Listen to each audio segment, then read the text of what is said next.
Hi, everyone. Thanks for listening to the Founder Spirit podcast. I'm your host, Jennifer Wu. In this podcast series, I interview exceptional individuals from all over the world with the Founder Spirit, ranging from social entrepreneurs, tech founders, to philanthropists, elite athletes, and more. Together, we'll uncover not only how they managed to succeed in face of multiple challenges, but also who they are as people and their human story. If this podcast has been beneficial or valuable to you, feel free to become a patron and support us on patreon.com. That is patreon.com/The Founder Spirit. And as always, you can find us on Apple, Google, Amazon, and Spotify, as well as social media and our website at thefounderspirit.com. Happiness, existence, freedom, power, and life. That's dance to me. That was really a horrible moment in my life. But when I arrived to the ballet studio, all of this get erased from my mind. And then I sweat all my tears. And then I feel like, okay, I'm alive again. And I can get out of this door and fight again and survive again. And it's crazy how I survived. And I still wonder why, but until now, after all of this wondering, I believe that I am not the body who I am. I'm just the spirit who lives in this body. And this spirit has a mission. And this spirit is living despite whatever. And this spirit is passing the hope and the passion and the happiness for the people who are around. Joining us today is the amazing Ahmad Joudeh, a dancer and choreographer. His life story is a true testament to the power of art and the human spirit. Born on the outskirts of Damascus, Ahmad was raised as a stateless refugee in Syria. Upon discovering his deep passion for dance at a young age, he dreamed of becoming a professional dancer. Amid chaos and horrors of war, his pursuit was met with intense opposition from family members and death threats from militant extremists. Despite these challenges, his determination to dance remained unwavering. In 2016, Ahmad's life took a dramatic turn when he was featured in an award-winning documentary titled Dance or Die, highlighting his personal struggles in a war-torn country. With help from the Dutch National Ballet, he moved to Amsterdam and continued his dance training. Since 2017, Ahmad has been active internationally, performing at numerous events, and founded the Dance or Die Foundation to support his dance and humanitarian work.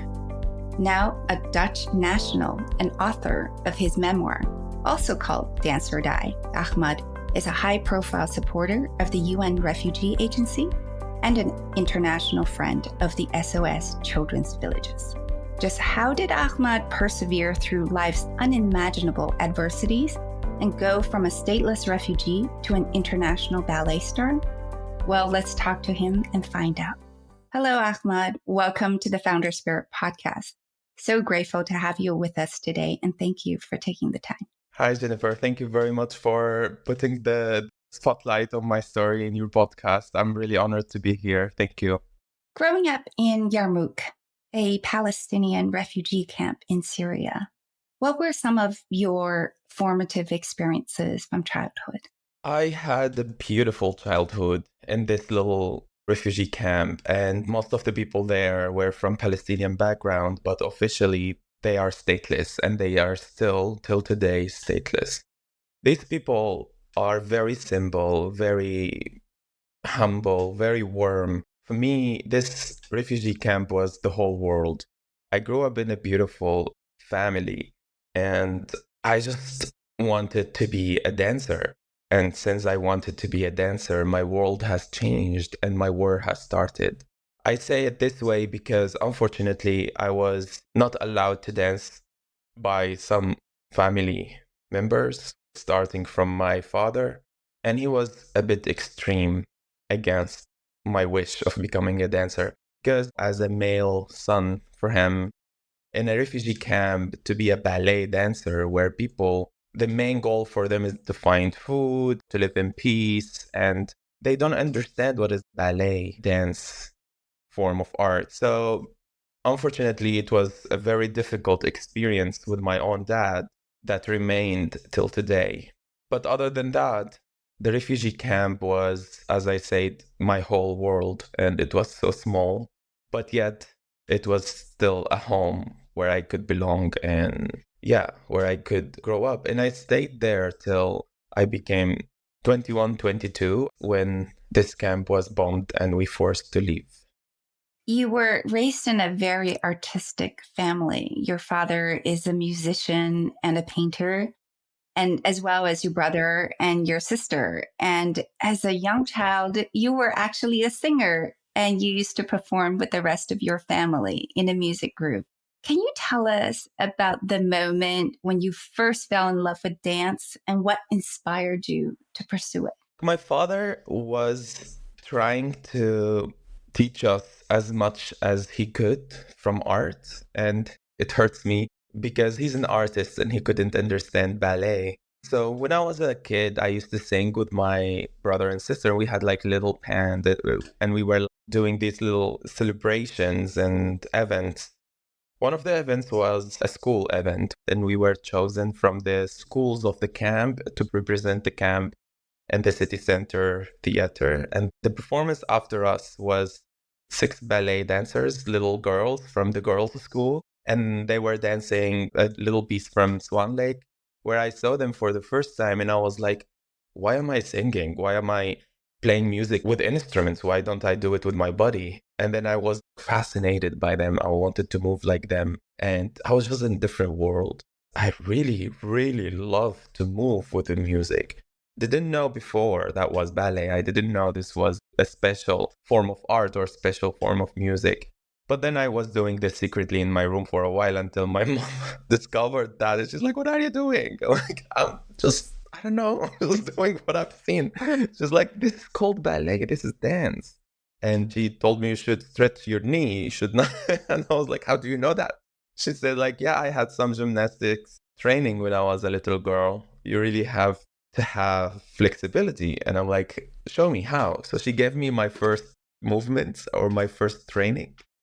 And I was like, wow, okay, I want to do this. And then when I became 16 years old, I joined the company, which is called Inanna Dance Theater. And I started to learn Vaganova style from a Russian ballet master, her name Albina Bilova. And she was really taking care of me. Like, she loved how I was shaped. I'm a tall person. I'm 190 right now.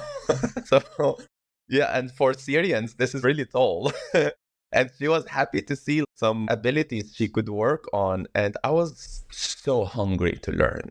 And I even learned how to speak Russian just to talk to her because I loved her so much and I still love her. So, yeah, I was spoiled and taught very well by a woman who considers me a son for her. And I also was giving her a lot of flowers every Mother's Day. And she keeps talking about it till now. It's so nice that we connected this way. Unfortunately, my father was in my way. When he saw me on TV, he became a monster. Like, what are you doing? What is this? And he found out after a year of me joining the company where I was performing. And then I was on TV and he saw me on TV for the first time with all the makeup on and all the music and the spectacular show. And then when all the drama started, I was beaten up and I was kicked out from the house. And it was really, really difficult for me because in our culture, you don't leave the house. Arabs, they live together forever. So yeah, it was for me a little challenge. So your father was so angry with you for wanting to be a dancer and also angry with your mother for supporting you that he left the family. He actually kicked us out of the family. He did not leave us. He kicked me out. He divorced my mom. Me and my mom, we left the house. And then my sister and my brother followed us after that. And he kept making our life difficult for a while because he didn't want to feel that he lost this competition somehow. And I also didn't want to feel I lost this competition. So we became enemies, unfortunately. You have openly acknowledged that you're the reason for your family's breakup. And that is a really, really heavy burden to carry. And it's been almost 2 decades now. How do you cope with feeling responsible for this? I am still feeling responsible for this.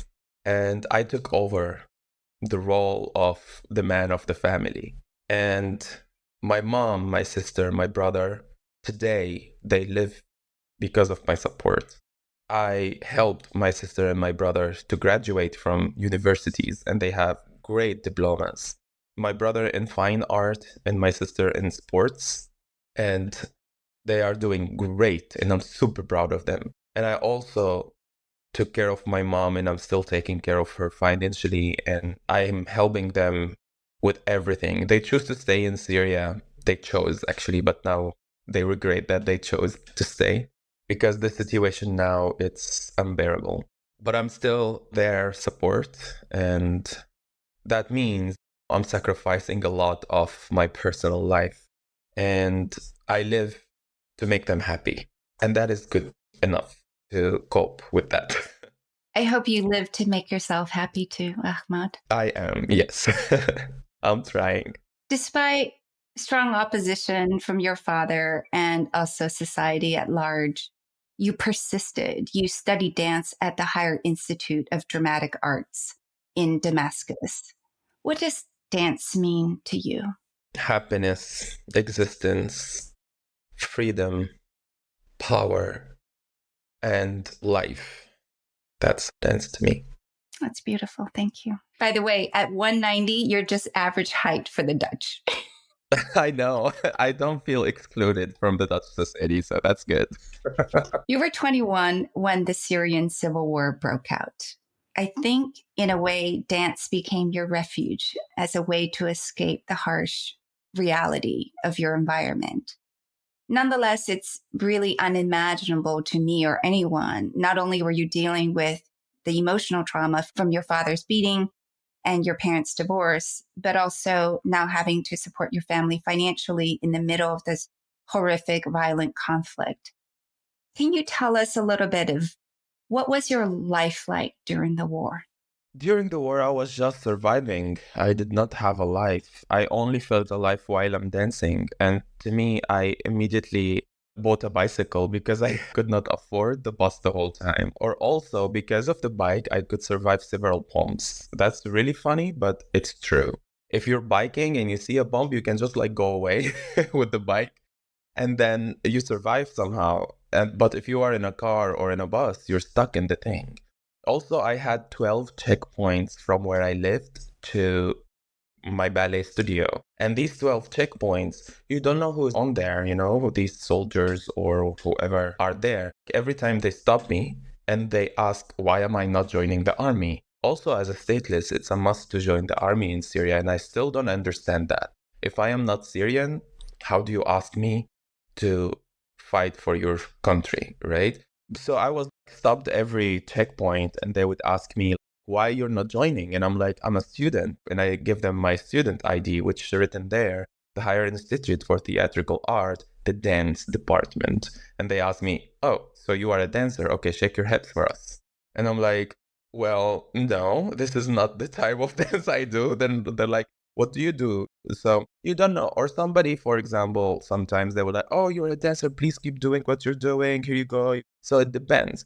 Or they would point a gun on your head and, ask you to join the other guys on the wall. And I was in that situation and they took my bike from me. And I felt they took everything I have from me. And I told him, give it back. And he said, he put the gun in my head and he's like, if you don't leave, I'm going to shoot you. You're going to shoot me for a bike? That's everything I have. After my house was bombed, that was really a horrible moment in my life. But when I arrived to the ballet studio, all of this get erased from my mind.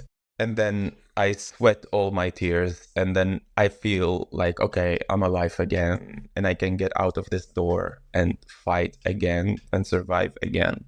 I remember when I had to walk from my ballet studio to my house because I did not have my bike, there where I felt super disrespected as a human being.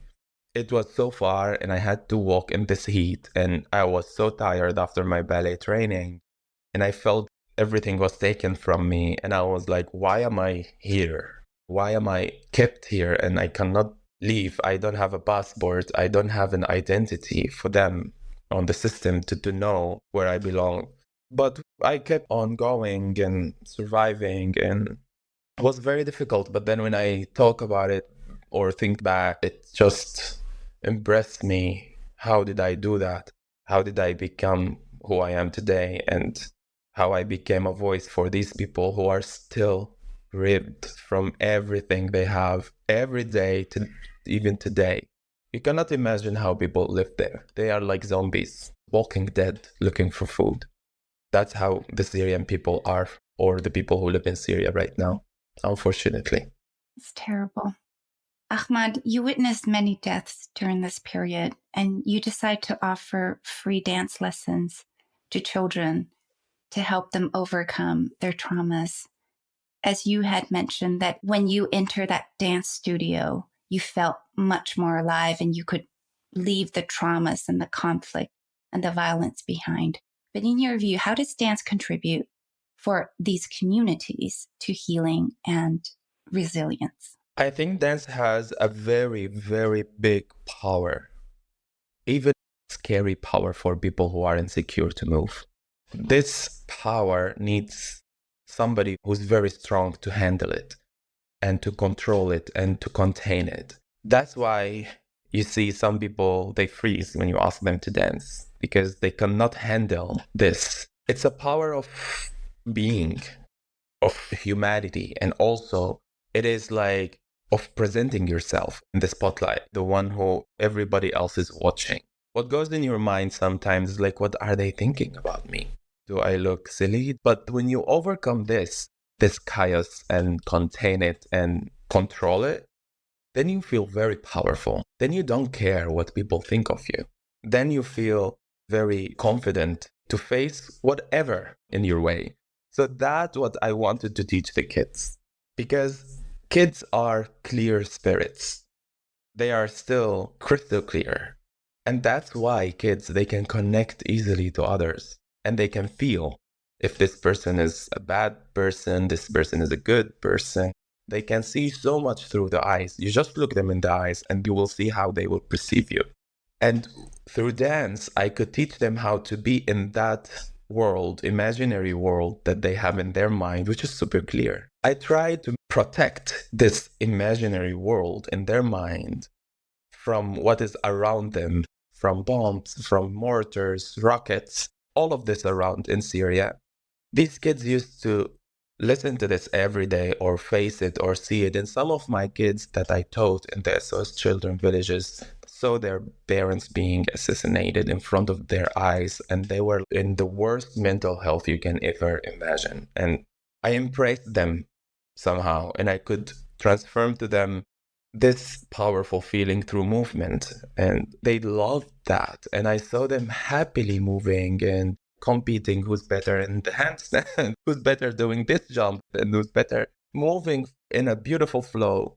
So that project inspired me also. I exchanged inspiration with these kids because they also taught me how to connect to my inner child, who's little Ahmad, that needed a lot of support before, and now I am supporting him. So I could connect to my inner child by connecting to these kids. It helped a lot. They did so much better in school. And if they don't bring high grades, they are not allowed in the dance class. So everyone was so good. And we mixed this sound of bombs with music. We made it sound less horrific. I talk passionately about this because I lived it. Like, these moments I can never forget. And I still do that. I still teach kids through my foundation, Dance or Die Foundation, not only for SOS children villages. I go also to different countries. For example, in Morocco, in Marrakesh, there's this orphanage that I go almost every year, once or twice. And I have a group of dancers there. These little kids were found on the door of the orphanage. They don't even have a name. We are in this world and in this time. We have everything. Like, we can connect through a mobile phone.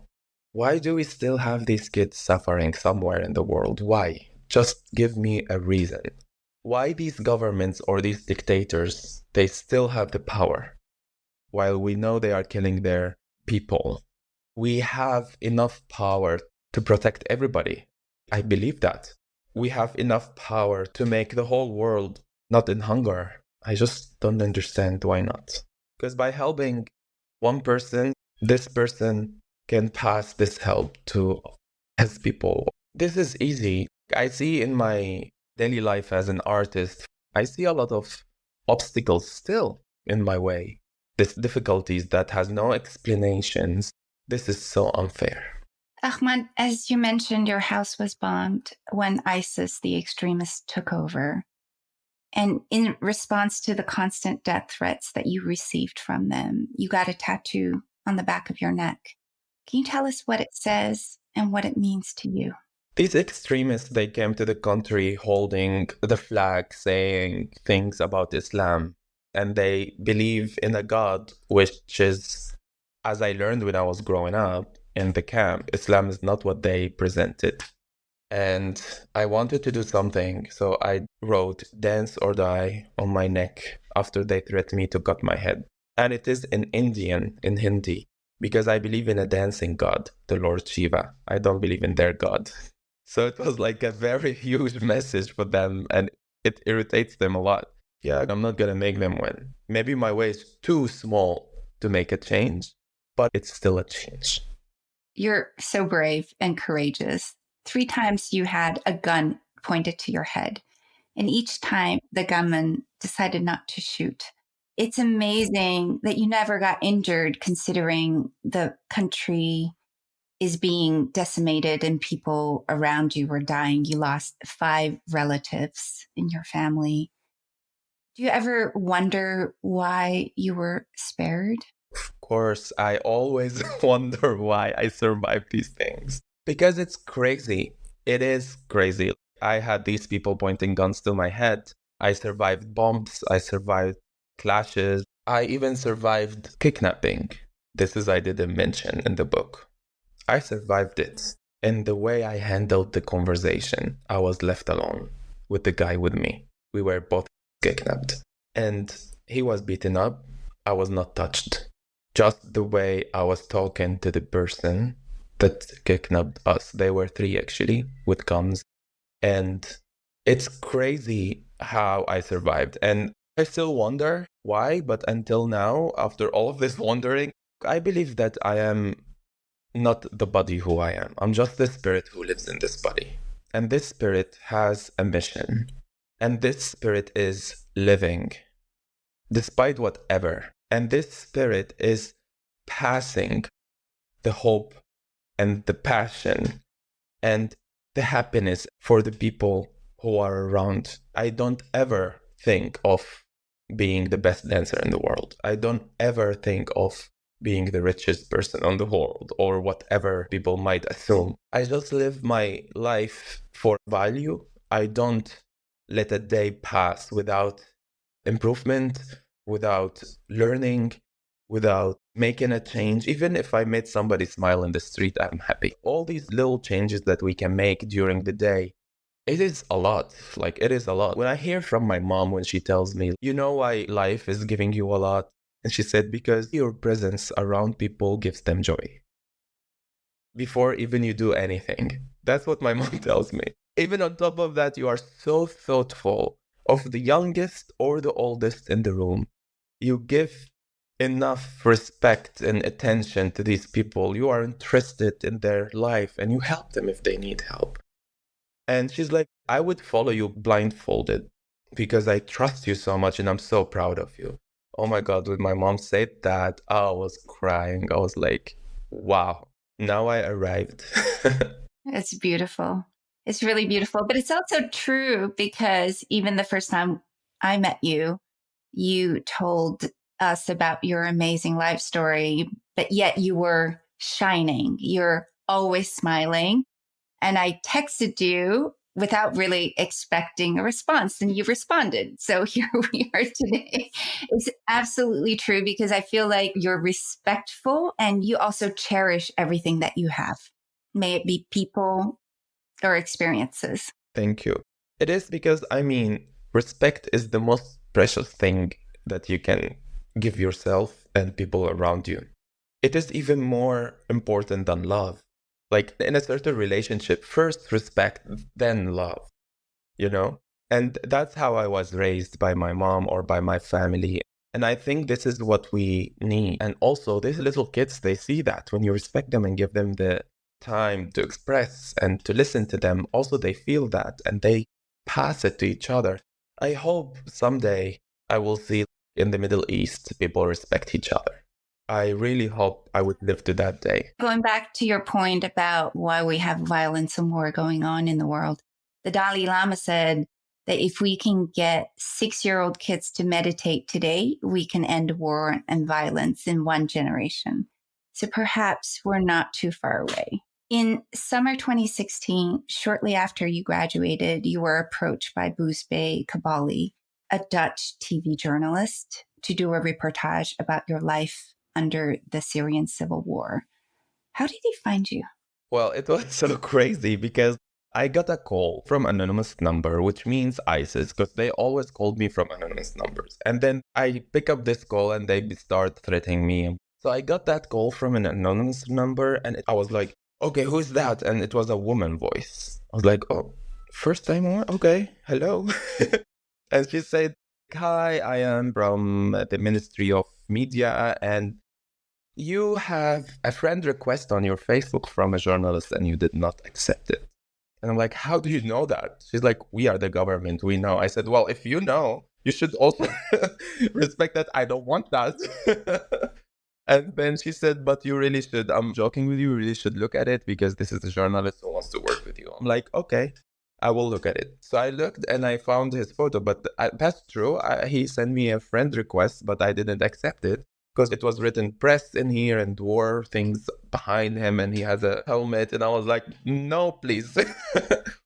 So I accepted his friend request and all the messages appeared after on the messenger and he was like, I want to work with you. And then I texted him back. I'm like, are you in Damascus? And he's like, no, I'm in the Netherlands, but I want to work with you. I'm like, how? He said, I'm coming to Damascus. I'm like, no, do not come here. It's not safe. And he said, what if I am in Damascus? Would you work with me? I said, well, if you would be here, yes, I would, but I would not ask you to come here. We kept in touch for a while, and then he disappeared for a little bit, and then he called me, and he was in Damascus. And then we met for lunch, and it was so fun. Because during the lunch, somebody had a birthday, and they were like doing the dance hand in hand, the dabke, what we call, and then we joined, me and him. And he was fascinated how we just can join, that's Syria. You can just join the dance. And then he said, I want to film you dancing and make a reportage about you and these kind of things. And I was like, okay. And he said, where do you want to dance? And that moment, that question for me like rang a bell. And then I told him, I want to dance in the Yarmouk camp in the street. He said, are you crazy? It's under ISIS control. They would kill us. I said, well, we can rent a studio. I cannot pay it. You can rent it. But we can rent also a theater if you want. But where I want to dance, I want to dance there.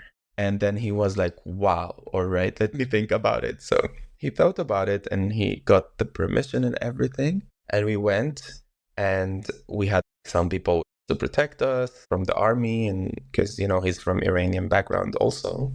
So, it's, to protect the allies.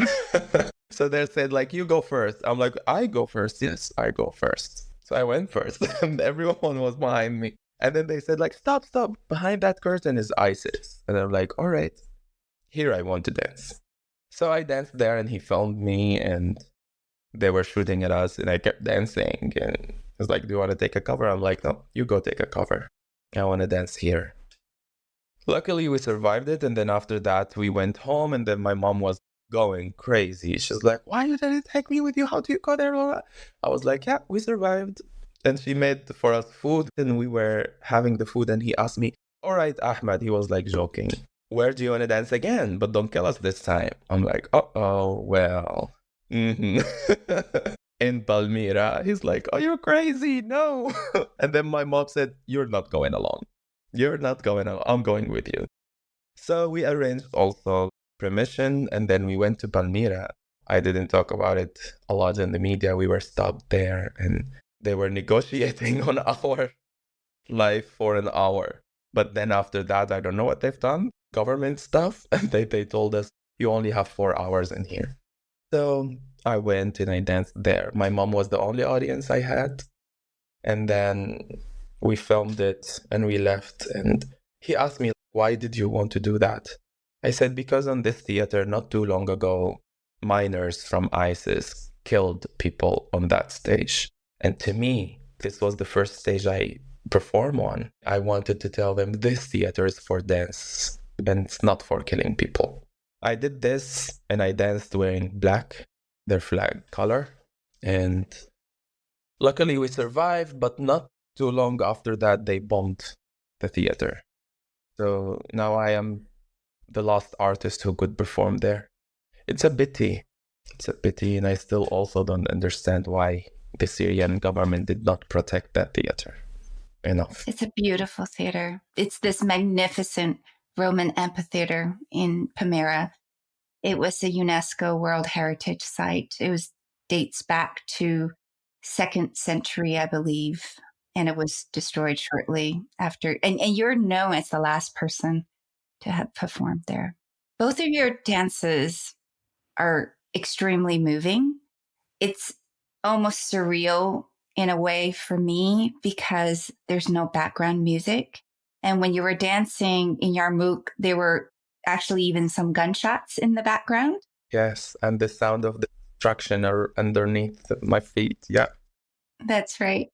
What did you feel when you were dancing at both of these places? It's just a divine feeling, as if I'm floating in the universe. It's crazy to say it. I don't know if people will understand this, but this is how I felt.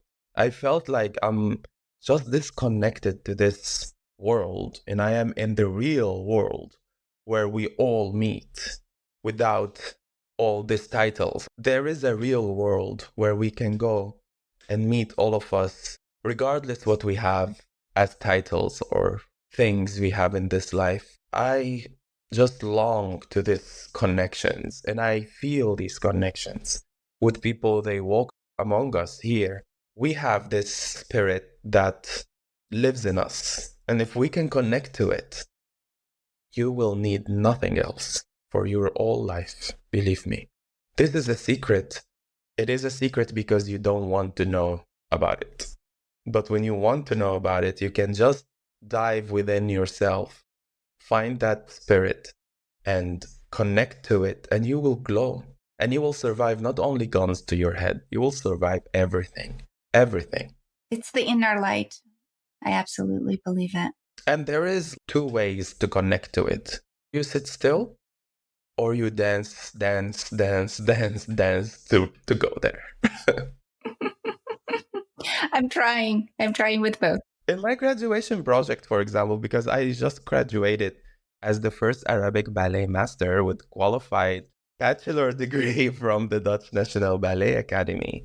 And that was July. And my graduation project was about spirituality and dance. And in my research, I went back deep in the history and to see why is this happening? I came across that every religion, the way you pray is movements and choreographies. And then I brought them all to my research and I showed it. Like, why do we move in a certain choreography in praying? If we do it with the real feeling, then we connect. And if we just do it as movements, we don't connect. And this is exactly what we do in the dance. If you really feel the movement, then you can connect to the audience. They can see it and they will be connected to you and feel what you feel. Well, I love to watch you dance. You have this unique fusion of ballet, Middle Eastern dance, Sufi dance, I think, and some modern dance element. So it was mesmerizing to watch you dance in those 2 places, for sure. Thank you. I try to bring every element I went through because what is life? What is world? Is your experience. This is your world. And the people around you or the environment around you is the experience and the community you live in. And for me, like, I have been on the move since I found out that I'm alive, and all of this that adds to me as a person, it also adds to me as an artist. And I just make this mix of movements that can speak to everybody. And it's beautiful. It's elegant. After the documentary aired on the Dutch television, you received an invitation from the Dutch National Ballet. And this was just a few months before you were supposed to be conscripted in the army. You moved to Amsterdam in October 2016. It must have been really difficult for you to leave your family behind in Syria and to have to build such a different and brand new life on your own in Europe. Can you tell us a little bit about your transition in this process and how did you adapt to your new life here? It was very difficult. I had a culture shock, and I was living with this culture shock for 3 years and a half. And I also had PTSD. I did not realize that because since I arrived to Amsterdam, I was taken immediately to the theater. And the day after, I was in the ballet class at 9 in the morning. The documentary they were filming, and all this media and interviews and people and dances and premieres. And I remember I was dancing in Coppelia, the ballet, with the Dutch National Ballet. And then I danced all of them, like all the shows, which was like sometimes in the weekend we have like soirée and matinee. And I was dancing them 2 times a day, And I was hurting because I left my family in a very bad situation. It shows in the documentary like how we lived. Even though all of us were working, but in the war, we needed to pay the rent. And the owner was using the situation and making the rent higher and higher every time. I remember my mom was crying sometimes. We could not afford the rent. And then I told her, like, I'm going to get another job. And so it was really difficult. So how do you let me eat while thinking that my family are hungry? Or how do you think I could look at the bananas on my table in the house where I lived with 2 other dancers and all these eggs and bread? I remember I used to buy bread and butter in the freezer. And then my friends were asking me, why are you doing this? I'm like, what if we need? And they're like, you just go to the supermarket and you get it. I was like, oh, that's true. I'm sorry. So I needed a lot of time to overcome the culture shock. I went to therapy for 1.5 years after these 3 years and a half, because nobody could imagine that I was suffering from something, because I am a performer and I was performing every day in my daily life. That, yes, I'm happy, thank you all the time, thank you, you brought me here. I was afraid to say no to the media or to the documentary or something, because I thought if I say no, they will send me back to Syria. And I was having like 3 interviews per day asking me, how do you feel you're here in Amsterdam and your mom could be bombed anytime in Syria? What do you think after we finish this interview I would be feeling? I would be crying the whole time. I would go to the garage of the house down underneath, and then I would be dancing there by myself, like crazy. I felt I'm getting crazy. But then the dance was helping me a lot to process and to express what I feel by myself. And I didn't even know how to take the tram around. And I was lost the whole time. Now, when I am talking on behalf of refugees, I say, please expect these people to not know what is around them. Just teach them how to take the tram. Teach them where they can buy food or the way of life.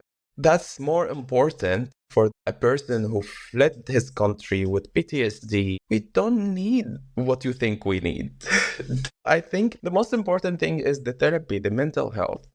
How do you ask somebody to come here and start working without thinking about how would they react to certain situations?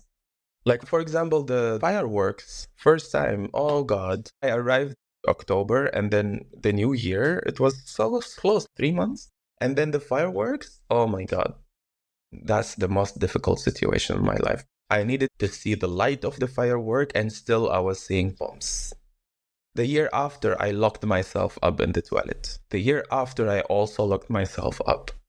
The 4th year, seeing fireworks, they held me in and I needed to look, I needed just to see that this is fireworks. Somebody to keep me in the now and just telling me this is fireworks. Until today, I have this. I have to look and see that it is fireworks. So these kind of stuff are very, very difficult that I went through when I just moved here. Also, how people perceive me, it was for me difficult. I came here And there's this media festival around me. And I felt everyone wanted a piece of me. And that was really bad, really bad. But now it's so different. Now I'm doing really great. Like I'm doing very well. Even though becoming more famous, it becomes for me like staying at home, locking the door is peaceful. What an incredible journey. In 2021, you became a Dutch citizen and you published your memoir, also called Dance or Die, which up until now has been a recurring theme in your life. What motivated you to write this book? I wrote this book actually before in Italian with a ghostwriter. It was Danza Amore, and the ghostwriter was very sweet. I would record or have a conversation, and he writes, and then I have to look again and redo the things. It took a lot of work. But that happened because the Agostini Libri from Milano, they reached out to me after I danced with Roberto Bolli and Sting on Danza con me on Rai Uno. That was amazing. That was a dream came true. Also, dancing with Roberto, he's my role model. And then Sting, oh my God, meeting him was great. Such a humble, respectful person. It was amazing to see him.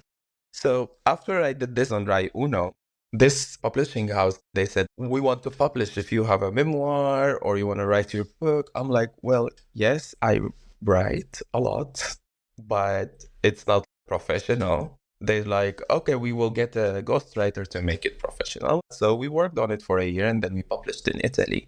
But then after that, there was a publisher from the UK that wanted to make it in English before the publisher from America. And after we worked on it, the publisher from the UK told me, we want to change the title because Dance or Die is really hard on the British reader. And then I said to her, I'm sorry, but when I say Dance or Die, I didn't have a British reader. So we stopped the contract. And then the American publisher reached out. They're called Imagine, and it's from Penguin publisher. So they wanted to publish it, and they said, you have the full say on it. So it was the Corona time, so I thought I'm going to rewrite the whole thing, and I'm going to make it one storyline because the Italian is back and forth. And I'm going to put my poetry and my belief about the spirit and the day where my house was bombed. Those are not in the Italian version. So I rewrote based on my vision. For me, it's a true story. Even if it's a bad story, but it is a true story. So I'm going to take the risk and put the things how it happened. And let's see if people like that or not. So I'm very happy people loved it. I love it. It's a beautifully written book. Thank you. And it's so captivating. I can't tell you how many times I cried reading it. I think I was bawling the whole time. It is so crazy. I know. I was listening to the audio version of it to review it and everything. I was also crying. I wrote the book because I wanted this story to stay alive, despite me as a person. This story, or the story of this spirit that lives in this body and did this experience on this lifetime, has to be told. There is nothing personal in doing this, what I do. It is only for the value of the story that I am very lucky to be living. I know I survived death. I know I saw pieces of body. I know I lost 5 people from my family in the war, and I lost all my childhood and everything I had. But I still believe in the value of the story. This is bigger than me. This is not even me as a person. This is the value of the story. That's why I give all my effort to it. I believe in it, and I believe it's changing people's life and perspectives about everything. It is not easy to be living this life. It is not easy to be here safe, healthy, while your own mom and your own brother and sister struggling to find utilities. Water, just the water. You know how they bring water? They buy it through tanks and they transport it to where they live, and then they put it in the tanks and they wait for it. It's a full production just to get some water to have a shower. It takes you 2 or 3 days to arrange it. And here you just open the tap and it comes even warm. I understand you went back to Syria this summer for the first time since you moved to Europe. Yeah, that's why I'm still talking about what is happening in there, because I'm still processing. What was it like for you to return? Return where? To nowhere. It was return to nowhere. I left where my house used to be 11 years ago. And I actually before refused to see any photos of the neighborhood. And I went to visit it and I only found the land. Even the rubbles were taken away. I found pieces of floor. I picked up 3 pieces and I brought them with me here. And I sat where I used to sit and look at the sky and imagine my spirit coming towards me. And I just felt so safe in this little square of land that I was surprised that I felt safe there. I danced there, connected to all the spirits of my family. And I stood also holding my book in there where all this, the story of this family who lived here and the streets that they were full of people celebrating weddings and happy and dancing together. I heard all of their voices and I heard all of the struggles and the pomps and everything that is happening. It felt so crazy. It was like the people who lived here, they live forever in this book. And I stood there holding this book. It was just a crazy moment. Crazy, crazy, crazy moment. I had a very big media attack after that against me in the Arabic media. They called me names that made me believe that these people, they will never become better than who they are. They asked people there to attack me, so I had to leave the day after. I had to leave 2 weeks before I was supposed to leave. I felt now I'm fleeing. Before I did not flee. Before I just followed my dreams. But now I had to go. I had to go not because I'm afraid. I had to go to protect what I have here in the Netherlands, which is the nationality. And to keep my family safe, because me being around them, it's dangerous now. I was afraid to be assassinated. Yes, I'm gonna say it. That's what happened to most of the Arabic activists, artists that made a change. They were assassinated in their own countries, and that's why I left the day after immediately. Because I was afraid my family would be harmed by my presence around them. That was so heavy on me. But I did what I went there to do. I supported every single person in my family. I helped my grandma who's saying goodbye, the one you read about her in the book, Aisha. She's dying. And when I left, I was by her side. She has a stroke on her brain, so she doesn't even talk, but she could recognize me. And she was reacting to me, and I just was by her side, holding her hand. And when I said goodbye to her, she kept her hand open, reaching to me. And that broke my heart because I wanted to stay by her side as long as I could, but I had to leave. I also did a free dance workshop for dancers. They all came. More than 100 dancers came from even different cities. And I was like, wow, I was impressed. They were impressed to see me. And they're like, thank you for coming back here. Thank you for teaching us. And all of this, they were like, wow, wow, wow, wow. That day was great. I was also there to film for my movie. And they filmed that when I'm teaching. So we did this workshop that was supported by Dance or Die Foundation, also our partners like What Dance Can Do, like Broadway Cares in America, all of these people held this workshop to be there, and it was free of charge for everybody because we got the support from the foundation, and I felt so happy I could do that. Also, it is Dance or Die. Here they are, here dancing, and I am teaching them. You know, I am the one who was threatened for being a dancer, passing this for so many dancers that they will pass it also to others. I could see hope in that. I could see hunger for peace from these people. But also they need to be freed. They need to be freed. But I do what I can do, and then let's hope for the better future. You're already doing much more than you think that you're capable of. Ahmad, these days, besides performing as an artist and working on the movie, you're also an advocate for the UN Refugee Agency and the SOS Children's Villages. What are your future goals and aspirations, both in terms of your dance career and your advocacy work? I want my voice to be heard more. I want people to be aware of others, not only for helping others, but also for appreciating what they have. I want to see the world peaceful. I want to never see any stateless person in the world. I really hope for statelessness to just vanish. I really hope for people who are born somewhere that they get the first human right that they deserve, which is a nationality. Wherever you are born, you should have a nationality, an identity, a passport that can help you become whoever you want to become. I really wish that I would never see a kid struggling. And I just do what I can. And I hope that I will see other artists also taking the advocacy side from their career. Because as artists, art is a very powerful voice. We are powerful people. Artists are strong. Use this power, please. Look at Kate Blanchett. Look at Angelina Jolie. I love them because we also work for UNHCR.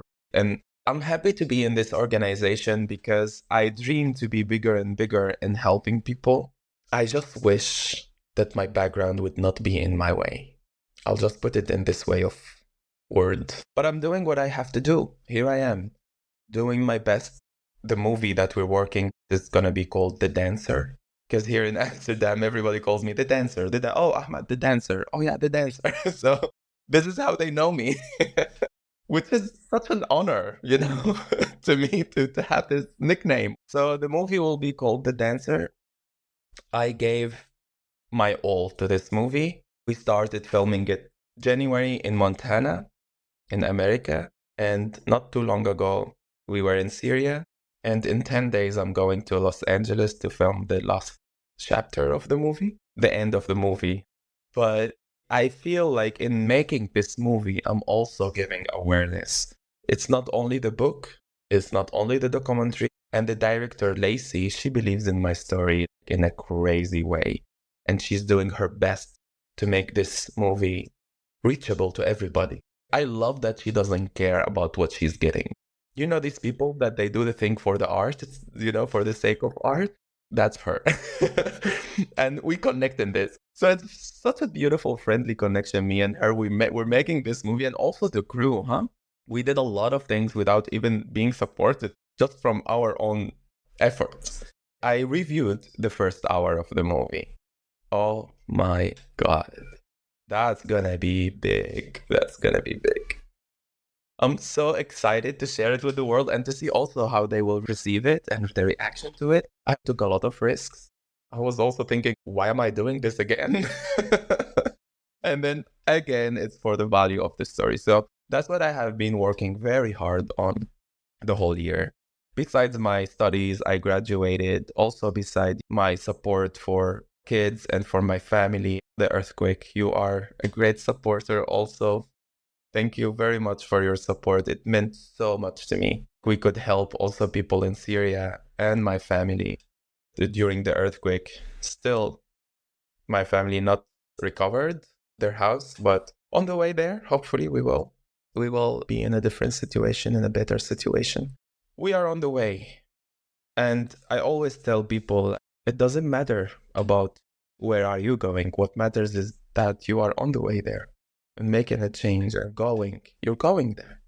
We will arrive and we will never arrive, but we are going there. We're doing what we have to do. Here I am, waking every day up, going to my ballet class. Sometimes it's not my day, sometimes it is my day, but I'm still here, I'm working. And that's what we should be doing. Yeah, I think in life, what I've learned is that it's the journey that matters, not the destination, because the journey is actually the destination. I believe the beginning of the journey is the destination. That's the start. There when you arrived. Now go further. Because starting the journey is the most difficult decision to be made, right? To make the choice to start. So you're already there. And sticking with it. Exactly. The moment I decided to be a dancer, I felt it. I felt what I am today is happening. Everybody thought I'm crazy, starting from my mom. When I did the tattoo on my neck, she was like, What did you do? What is this? Get out of here. Go get it away from and come back. And I said, Mom, no, I'm staying with it. And then after a while, she said, remember when I was so angry at you because you made the tattoo? I didn't know this is going to change your life. I'm sorry. Said, you see, you should trust me. Ahmad, can you tell us a little bit about your mother? Because when I read the book, I just felt so much love from her. And can you just tell us in your word, what is your mother like? If I would have a word to describe my mom, it's strong. What she went through, it makes me feel ashamed if I'm complaining about something. Her standing up, doing her job, she used to be a teacher and she worked all her life. And she has never shown any weakness, even in her most vulnerable situations, even when she lost the baby. She actually lost two. So she is super strong woman that it's a pity that she lives on that side of the world. I applied for visa for her just to visit. I would love to have her a month every year to take a break, just to be with me, to eat, to go around, to see this part of the world. And then she can go back. They refused the visa. I don't know. My mom, she's very strong. And as I said to you, I feel ashamed complaining about anything when I'm by her side or to her. She would laugh and she would say, okay, go do your job. I remember we had to bury one of my uncles. And I was standing there and everyone was crying. And then she looked at me and she said, don't you have to be in the university now? What are you doing here? I said, what do you think? Should I go to a dance class while my uncle is? She said, go to your class right now. I was like, whoa. Because in my culture, it's not okay, huh? You have to be there. And she's like, go to your class. I was, okay. I went and I learned whatever happens, I have to do what I'm here to do. She's generous, loving, and strong. And I know you talk to her every day. So when you talk to her tonight, tell her that she has a big fan from this side. Thank you. Thank you. Oh, I wish she could be here. I really wish. She's so fun. She's so open-minded. She accepts everybody. She likes happiness. She laughs and yeah, fine. We don't have to. It's fine. Let's just have fun and let's go for a walk. Let's go do this, do that. And she would not think of herself on a selfish way. She's always thinking of others. And that's what she passed to me. You are what you make people feel. Ahmad, I know you're only in your early 30s, but I feel like you have lived many lives. So, reflecting on your journey so far, what do you hope people will take away from your story? I really hope that people would appreciate their life, that they appreciate their mothers, their family, more than what I see here in my daily life. I hope you would give the time to your mom, whoever you are listening to me. Just think of your mom right now. Give her a call. Tell her you love her. And just that. That will make you feel so good. If you have a loving dad, appreciate him, because I did not. If you are supported, enjoy that and pass this support to people who need it. If you are privileged, lucky you, enjoy it. Just enjoy it. I don't want people to listen to my story and be thinking of how do we support this and that financially. Do not. Just appreciate what you have. Because when you appreciate what you have, you will automatically think of others. And you will do what you can do. Do not do what is more than what you can. Just maybe a smile to somebody in the street could change their life. Absolutely. Totally agree. We're soon coming to the end of this episode. Can you tell us what your favorite books are over the years? Oh, The 40 Rules of Love. That's one of my favorite books. I have it here. And also Portobello Witch for Paulo Coelho. I like it very much. Alchemist, also for Paulo Coelho. He's my favorite, actually. I almost read everything. I love his beliefs and his writings. And it inspired me a lot, especially Alchemist. Taking a journey to look for something, and this thing is just by your side or within you. So yeah, those are my favorite books. And where can people find you, your book, and your foundation online? You can find my book on Google or Amazon. And my foundation is just danceordie.com. Also on my website, ahmadjoudeh.com, you can find my foundation. My foundation has been doing a lot, and I feel it is worth supporting. I am a person who looks at things that I do from a different perspective. I look at things outside of me. I get out of the situation and then I see what should be done. And we have a full board for the foundation. We have been doing a lot, and I am the artistic director of it. I am the face for it. And I believe we are doing great stuff in this foundation. So I hope it would be supported. Thank you very much. And last but not least, what does the founder spirit mean to you? The founder spirit, it connects to my beliefs a lot. And I love the way you talk, the way you believe in things, and I can see connection in there. I talk a lot of the belief that I have in spirit, and it's so great that also this connection to the name of the founder spirit together. So everything is connected. Thank you. We're now coming to the end of our interview, and as you know, we end every episode with a quote.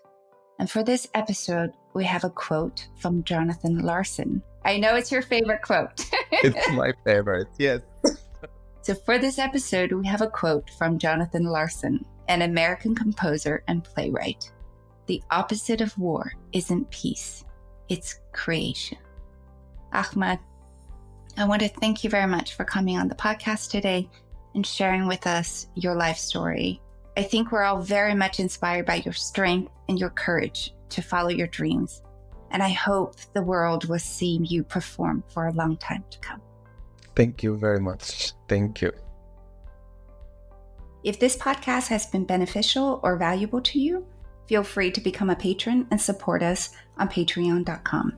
That is patreon.com/thefounderspirit. And as always, you can find us on Apple, Google, Amazon, and Spotify, as well as social media and our website at thefounderspirit.com.